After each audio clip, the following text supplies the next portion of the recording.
Actually, Madam Chair, I'm going to.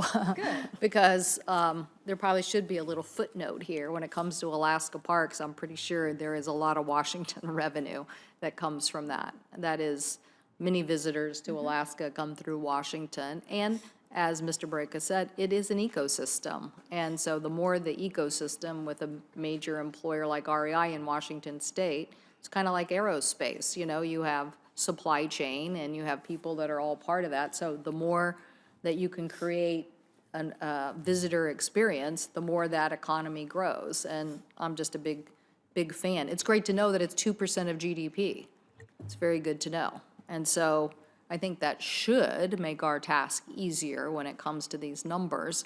But I think we have some work to do. You asked or pointed out, Mr. Breka, that you think that we do need better accounting. My sense is you have a lot of information and data on what is making consumer activity happen, whether that's visitation or what have you.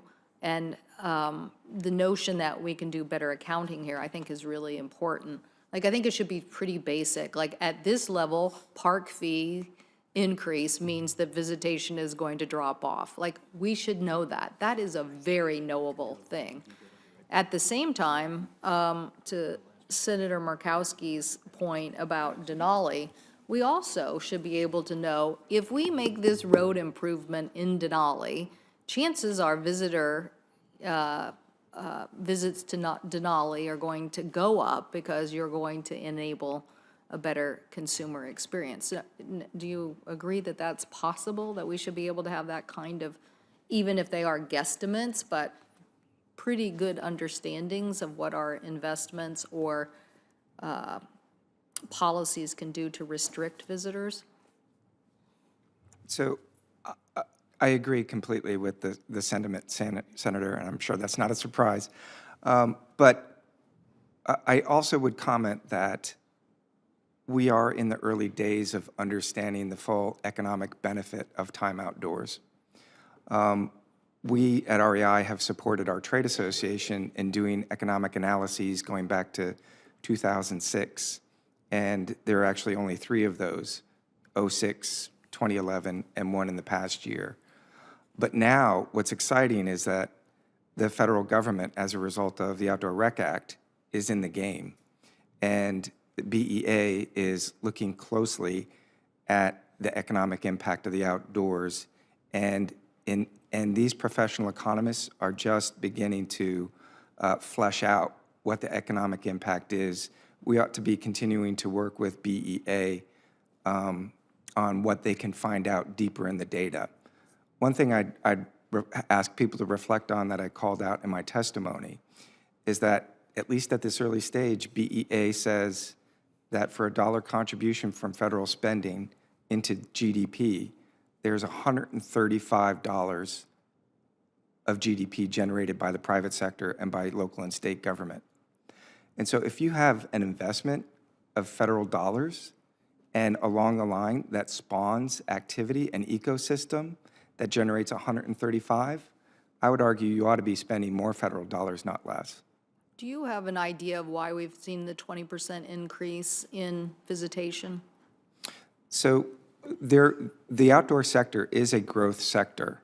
Going back to the BEA data, they found that the economy as a whole in the past couple of years has grown at an average of 2.8%, whereas the recreation economy has grown at 3.8%. And so that full percentage growth advantage on a big economy is actually a lot of dollars. And that's a lot of Americans reconnecting with the outdoors, a lot of Americans going to stores, buying their gear and apparel, but then the lion's share of dollars are spent on trips and travel. And so we just find that Americans, while we're urbanizing as a country, are finding more and more time, more and more reason to get out into the outdoors for solace, for connecting with family, friends, having adventures of a lifetime. Thank you. Ms. Leonard, I only have a few minutes left, but you said something I thought was really important, and that was connecting the deferred maintenance and staffing issue, both in the sense of not having place for staff to stay and in enhancing the visitor experience. Besides increasing access, which is just, say, visitation, I think we really need to focus on the quality of the experience. And so could you just comment about what you were referring to? Thank you, Ranking Chairman Cantwell.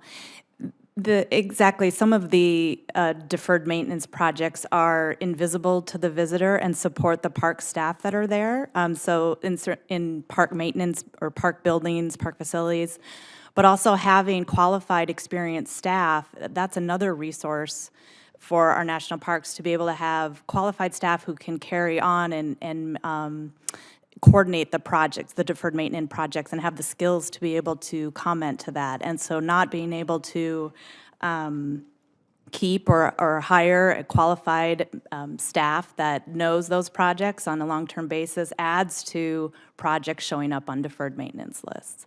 And then having that staff have to make decisions on projects, whether it's supporting a safety issue, an infrastructure issue, or an issue that lends to a visitor experience. We support having the park staff have that flexibility. It's some of those invisible projects that the visitor doesn't even realize is happening that really adds to having a memorable experience. They don't have to worry about basic amenities. There's one extreme, basic amenities, having a wastewater system that works, to some of the real safety issues we're talking about and related to the Denali Road in particular. Thank you. Thank you, Madam Chair.